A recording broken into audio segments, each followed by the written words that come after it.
Hey guys, Infidel1258 here. Today I want to share with you more thoughts on the recent town hall and the recent laying off or firing of about half of the Splinterlands staff, the financial situation and precarious nature of this cryptocurrency market is totally important for understanding the future development and prospects of this game.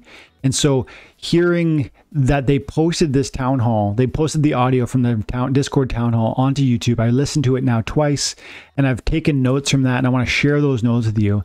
And we're going to listen to certain excerpts where it's really important, but for the sake of brevity, I'm not necessarily going to cite back to every part, but I will try to point you to the minute or second even where that's going to be found if you want to go back and check what my summary, check my summary. So the first things first, they posted on YouTube, and it's up there, Town Hall. It was posted 16 hours ago at the time of recording, and it's full of important stuff, man. There's both Matt and Agro speak to the longevity of their current quote-unquote runway. How much funding do they have? How is that funding stored? Where is it stored? Was it involved in any of these volatile investments that are collapsing in the cryptocurrency market, like FTX or Genesis or BlockFi or whatever else? Answer, no, it wasn't. It's held largely in a 50-50 cash crypto split.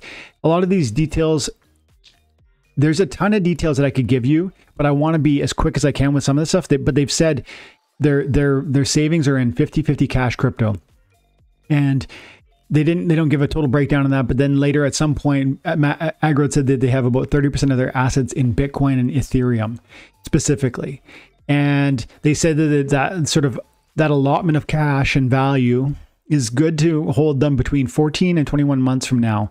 At first they said 14 to 18 months, but then later Agro said, as much as 21 months. They're currently trying to, explore, in significant investments. They're looking for accredited investors only, which I believe means you have $1 million worth of assets personally. And so they're looking for between $5 and $20 million worth of investment.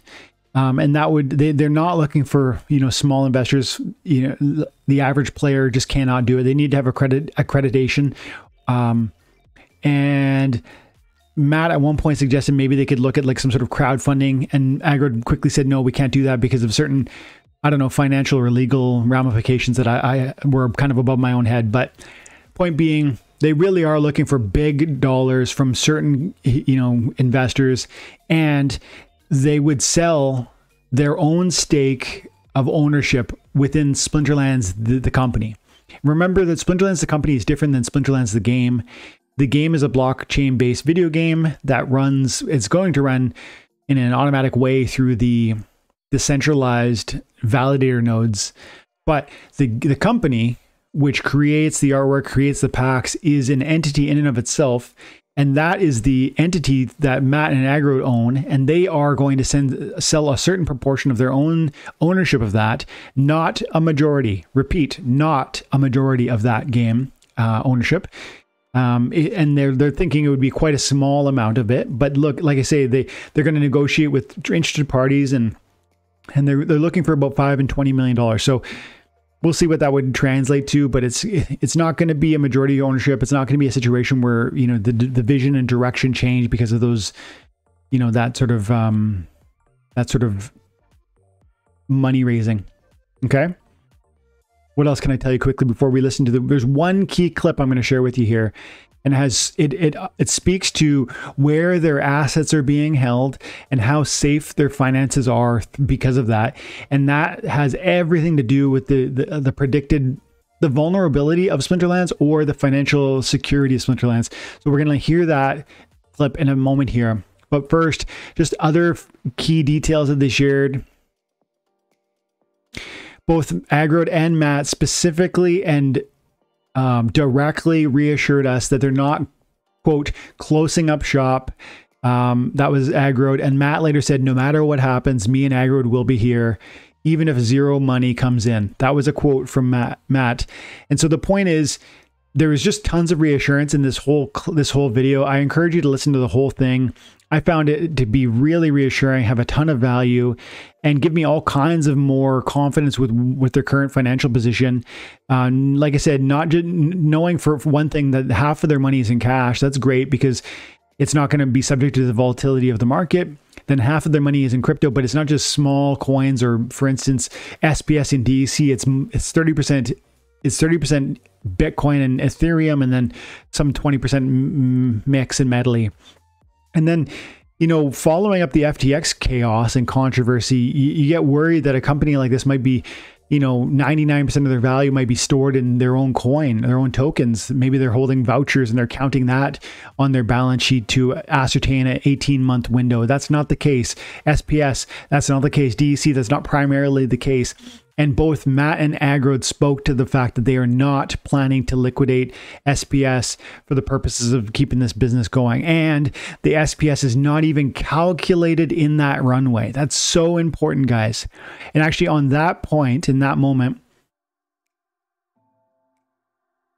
I think I want to share the clip that I feel is the most important moment from this video, which speaks to that. Where are they holding their assets? What type of assets are they? And is this an SPS? Like, what about SPS? Like, how much of SPS is their balance sheet? That's all discussed in this clip. Let's watch it now.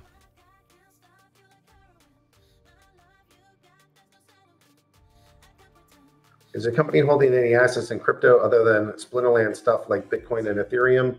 Yes. Yes. It's about a third of what we hold. Yeah, we also we don't consider the things like SPS and other Splinterlands tokens that we hold as a company to be like liquid crypto assets. Like, that's not something we include in our runway numbers, right? Because we're not going to be going and dumping our SPS tokens on the market. So those, we consider that illiquid crypto. That doesn't, it's not like, our whole, it's not sort of like an FTX thing where our whole balance sheet is based on our own tokens. Those are 100% not included in all of our calculations. That's so important, guys. It's not a situation where they've got, where they said they got 18 to 20 months worth, 14 to 20 months worth of assets ready to operate and continue doing what they're planning to do, reaching out to the targets of working on land and tower defense and GLG and, a variety of other updates that they've promised us and that they promise us even now that they're going to continue to reach out for. But they say that the funding for those things is secure for the next 14 to 21 months based on what? SPS, based on 50 million SPS that they've got in their pockets. They haven't even counted that. That's not even at all like in the conversation around their ability to offer and sustain their business model. That's so important. It's not a situation where the FTT token was the only thing holding the FTX kind of up. This is totally different. SPS is just, and they both said, I think actually Matt might say here in a moment, that they won't sell that onto our heads. And later, Agrod repeats, that's never going to be our thing. Like, there's a topic that comes up later in the chat where somebody suggests, why don't you sell some of the ownership into the DAO, like essentially shares in the Splinterlands company to the DAO, receiving as payment SPS, because that's the money that's in the DAO, right? SPS. And that would be conceivably a thing that we could do. It'd be essentially us, the gamers, deciding who own the DAO and control the DAO and vote on decisions of that wallet. We could conceivably say, here's this $2 million, because that's what's in there apparently right now. Based on current market prices, apparently it's roughly $2 million in that DAO. And we could say, we want you to have that, put some ownership of the company in the DAO, and let's do it that way. We could say that. But the problem is, and Agrod I'm glad he commented on it. He said, look, then we're going to receive $2 million of the SPS. And what are we going to do? We're going to sell that at 4 cents on the heads of the players. Are we going to drive SPS from 4 cents to lower? We can't do that. We won't do that. And so as much as that would be interesting from like a standpoint of not necessarily looking to an outsider to acquire part of the game, it would be problematic because of the sort of payment that it would translate into. And so that's just not going to happen. But that was a reassurance that, one, they take seriously not selling SPS into our market. And two, that SPS is really not on the conversation for generating revenue for this game, for the sustainability of Splinterlands, the company. They're not going to sell SPS. It is quote, we do not, he says, we don't consider the things like SPS and other SPL Splinterlands tokens to be liquid crypto assets. We don't consider them to be liquid crypto assets. We don't include that in our runway number. We consider that to be illiquid, meaning we can't sell it. We are not going to be dumping our SPS on the market. These are quotes from Matt just now. You just heard that. It's not like an FTX thing where our whole balance sheet is based on our own resource, our own like a token, our own SPS kind of thing. SPS is not considered within our, like, it's not considered liquid. And I think that is a powerful and important point, and I want that to be the core of this video. I don't want to add a bunch more. There's tons of value in this video, and I talked about some of their financials and the numbers they gave and the millions and how much does it cost to operate $1 million a month and how many millions do they have? Well, probably 14 to 20 million. And it's going to depend if crypto, Bitcoin and Ethereum go up and down. Those are 30% of their total assets. All that stuff's important for you to understand.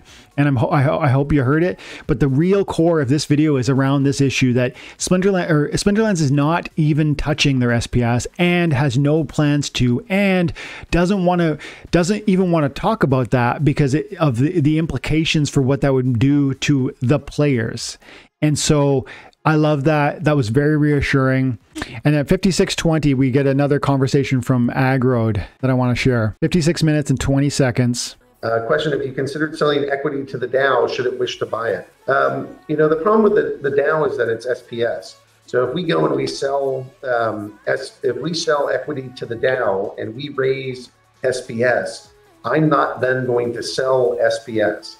I'm not going to dump SPS on this group. We have something like 50 million SPS, and we don't, at the next all-time high or something, sure, we'll sell some, and we'll rather than dump it on the players, we'll let players sort of buy into a sell wall that we create. But in the meantime, we're not just like selling. Like, we're not going to dump 50 million SPS on a 4-cent market, so that's it.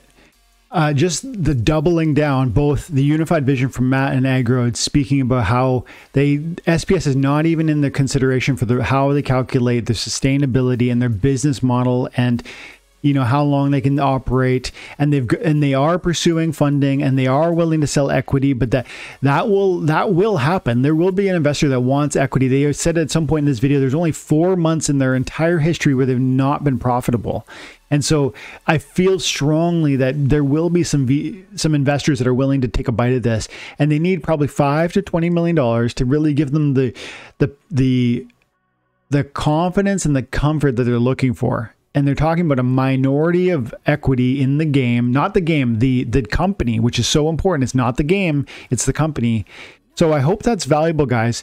To me, I felt this so reassuring because 1, they have assets. 2, they're stored securely in the forms of significant coins, Bitcoin and Ethereum being about 30% of their assets. 50% of it's stored in cash right now. All of that is great. SPS is not even being considered as part of their operating budget because they will not sell it. Both Matt and Agrode both agreeing to that fact.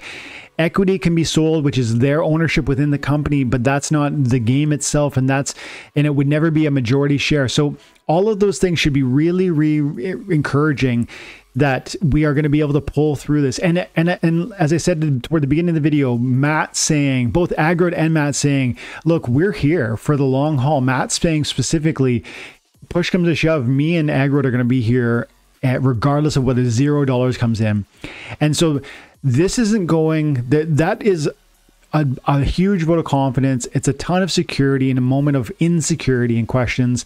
And I felt that it was deeply valuable. I thought it merited this additional video and that citation from the video there around the SPS topic. I hope you thought that was valuable. And if you did, please drop a comment, like, subscribe.